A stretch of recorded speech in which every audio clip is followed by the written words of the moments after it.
पहले से भी एफआईआर पहले से भी है हम पर, तो पहली प्राथमिकी जो दर्ज हुई थी उससे इसमें क्या अलग है? पहली बार भी यही बात कही गई थी। सड़क सुरक्षा फोर्स पंजाब जीवन रक्षा के लिए प्रतिबद्ध 24 घंटे। मात्र 1 साल में सड़क दुर्घटना में होने वाली मृत्यु में लगभग 50% की कमी। कुछ समय पहला मेरे भरा ਦਾ ਐਕਸੀਡੈਂਟ ਹੋਇਆ ਸੀ। ਸੜਕ ਸੁਰੱਖਿਆ ਫੋਰਸ ਨੂੰ ਕਾਲ ਕੀਤਾ 112 ਨੰਬਰ ਤੇ। ਵਿਦਿਨ 5 ਮਿੰਟਾਂ ਦੇ ਵਿੱਚ ਇਹਨਾਂ ਨੇ ਆ ਕੇ ਮੇਰੇ ਭਰਾ ਦੀ ਜਾਨ ਬਚਾਈ। ਜੇ ਉਹ ਨਾ ਮੈਨੂੰ ਉੱਥੋਂ ਚੱਕਦੇ ਤਾਂ ਹੋ ਸਕਦਾ ਸੀ ਮੇਰੀ ਮੌਤ ਹੋ ਜਾਂਦੀ। मुख्यमंत्री भगवंत सिंह मान की कोशिशों से अपना पंजाब बन रहा है रंगला पंजाब। प्रशासन तो बेकार अपना टाइम वेस्ट कर रहा है।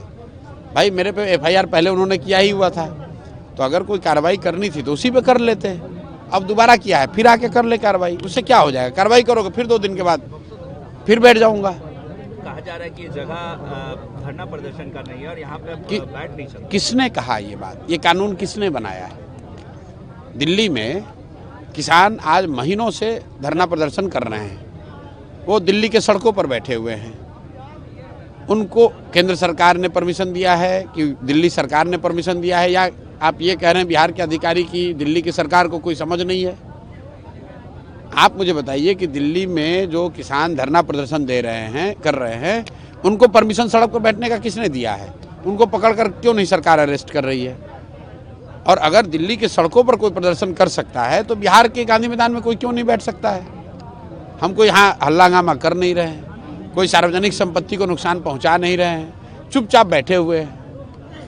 और सार्वजनिक जगह है, 50, 100, 200 लोग हमारे साथ बैठे हुए हैं। ये कोई रैली है नहीं, कोई लॉ एंड ऑर्डर का सिचुएशन है नहीं, तो मैं क्या गलत कर रहा हूँ? जैसे गांधी मैदान में इतने लोग घूम रहे हैं, तो क्या हर आदमी को गांधी मैदान में आने के लिए परमिशन की जरूरत लगेगी?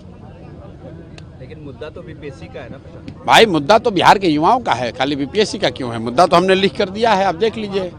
मुद्दा ये है कि नीतीश कुमार जो यहाँ अभी सत्ता में बैठे हुए हैं 2015 में, जिन युवाओं से मिलने के लिए उन्होंने इनकार कर दिया, इन्हीं के घर घर जाकर गांव-गांव जाकर कहा कि भाई हमें वोट दो, मैं सारे बेरोजगार युवाओं को 1000 रुपये महीना कम से कम भत्ता दूंगा, बेरोजगारी भत्ता दूंगा। 10 साल हो गया, बच्चों को पैसा नहीं दिया। मुद्दा ये है कि पिछले 10 बरस में जितनी बार पेपर लीक हुआ, सरकार ने बड़ी बड़ी बात कही, लेकिन आज तक कोई शिक्षा माफिया गिरफ्तार नहीं हुआ। आज तक पेपर लीक मामले में किसी को सजा नहीं हुई, कोई दोषी अधिकारी पर कार्रवाई नहीं हुई। मुद्दा ये है कि बिहार में डोमिसाइल लागू नहीं होने की वजह से 50% से ज़्यादा नौकरी जो है वो बिहार से बाहर के युवाओं को मिल रहा है। क्योंकि नीतीश कुमार को प्रधानमंत्री बनने का नशा था, तो सोच रहा है डोमिसाइल नहीं लागू रहेगा तो दूसरे राज्य वाले नीतीश कुमार को वोट देंगे, और बिहार के बच्चों का भविष्य बलि पे चढ़ाया जा रहा है। मुद्दा ये है कि लोकतंत्र है, आप गांधी की बात करते हैं और आप यहाँ लाठी तंत्र बनाए हुए हैं। पिछले 3 वर्ष में 87 से ज़्यादा शांतिपूर्ण प्रदर्शनों पर, धरनों पर नीतीश कुमार ने लाठी चलवाया है। आंगनवाड़ियों पर लाठी चलवाया, सरपंचों पर लाठी चलवाया, शिक्षकों पर लाठी चलवाया, मुखिया लोग आए उन पर लाठी चलवाए, सांख्यिकी वाले लोगों पर, मतलब अनगिनत जो भी समाज का वर्ग यहाँ आया है उस पर नीतीश कुमार ने लाठी चलवाई। यहाँ तक कि उनके साथ सत्ता में बैठे हुए भाजपाइयों को दौड़ा दौड़ा के मरवाया नीतीश कुमार ने। तो ये तो पूरा लाठी तंत्र बना दिया है नीतीश कुमार ने, और समाजवाद का ढोंग करने वाले इस व्यक्ति के खिलाफ किसी न किसी को खड़ा होना पड़ेगा। पूरे देश में 3 वर्ष में जितनी लाठीचार्ज बिहार में हुआ है, धरनों पर, प्रदर्शनों पर, मार्च पर, पूरे देश में कहीं नहीं हुआ है। और ये आदमी अपने आप को जयप्रकाश जी का चेला बताता है, ये आदमी समाजवादी बताता है, गांधी को मानने वाला बताता है। दोनों बात कैसे हो सकती है? तो किसी को तो खड़ा होना पड़ेगा, इसलिए खड़े हैं इनके खिलाफ। प्रशांत किशोर बने रहेंगे। आपको कोई शक लग रहा है क्या? आपको कोई शक लग रहा है तो 2 घंटे के बाद फिर आ जाइएगा। 2 घंटे पहले भी आए थे, फिर अभी आए हैं, फिर आ जाइएगा 3 बजे, फिर आइएगा 6 बजे। यहीं बने हुए हैं। फिर भी आप यहीं बने रहिएगा। क्या पुलिस कार्रवाई करेगी? फिर भी भाई पुलिस कार्रवाई करे, हम भाई पुलिस कार्रवाई करे क्या करेगी? हमको थाने में ले जाएगी, यही तो करेगी।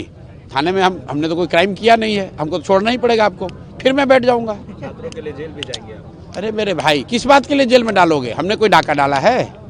मैं कोई भ्रष्टाचारी हूँ? मैंने किसी का कुछ लूटा है, किसी को मारा है? आप किस कानून में मुझे जेल में डालोगे? यहाँ से पकड़ के ले जाओगे, बल प्रयोग करके ले चलो, थाने में ले जाओगे, फिर छोड़ोगे। आज नहीं तो कल छोड़ना पड़ेगा, छोड़ोगे फिर बैठ जाऊंगा। यहाँ नहीं बैठूंगा, दूसरी जगह बैठ जाऊंगा। भाई बिहार के 5 करोड़ युवाओं का आवाज़ आप कैसे दबा सकते हैं? कितनी बार दबाइएगा? हम लोगों ने छात्र संसद किया। मैं जब यहाँ से चला गया तो पुलिस ने असहाय बच्चों को दौड़ा दौड़ा कर मारा। आज बच्चे फिर आकर बैठ गए यहाँ पर। कितनी बार दबाओगे? जितनी बार दबाओगे उतनी ताकत से लोग फिर खड़े हो जाएंगे। गवर्नमेंट लेकिन री एग्जामिनेशन पे कोई विचार नहीं कर रही। अरे न करे। बिहार के लोग सरकार के पर पुनर्विचार कर लेंगे, वो री एग्जामिनेशन पर पुनर्विचार नहीं करेंगे। सर, बिहार की जनता उनके रहने पर पुनर्विचार कर देगी, चिंता मत कीजिए।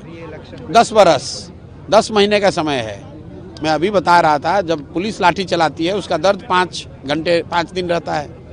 जब जनता लाठी मारती है वोट की तो उसका दर्द कम से कम 5 साल तक नेता कराते रहते हैं। देखिए नीतीश कुमार कैसे करा रहे हैं। 2020-21 में जब कोविड हुआ और कैसे लोग बिहार आने के लिए छटपटा रहे थे, नीतीश कुमार, इनके अधिकारी, इनका प्रशासन, इनकी व्यवस्था, इन लोगों ने किसी की मदद नहीं की। लोग पैदल चल चल के आए। उस समय कितने बड़े ये राजा दिख रहे थे, इन्होंने जनता की मदद नहीं की, बहुत बलवान दिख रहे थे। फिर 2020 में आया चुनाव, उसी जनता ने जो चोट पहुंचाई कि 42 पर आकर रुके, और वो जो दर्द है वो नीतीश कुमार का दर्द 5 साल से वो बर्दाश्त नहीं हो रहा है, वो कोई दवा से ठीक नहीं होगा। तो इस बार जनता वो सबक सिखाएगी कि वो दर्द अब आगे जीवन भर लेकर जीना पड़ेगा। इसलिए जनता को कमज़ोर मत समझिए, ये कमज़ोर दिखने वाले बच्चे नहीं हैं, इन्हीं के वोट से वो वहाँ लोग बैठे हैं। और जो अधिकारी हैं ये इनके माई बाप नहीं हैं, जनता मालिक है, जनता के वोट से सरकार बनती है। जो अधिकारी है वो व्यवस्था को चलाने के लिए है, व्यवस्था में लोगों को डराने के लिए नहीं है। ये ब्रिटिश राज नहीं है जहाँ कलेक्टर साहब आदेश करेंगे और जनता झुककर सलाम करेगी। यहाँ जनता आदेश करती है, सबको सलाम करना पड़ता है।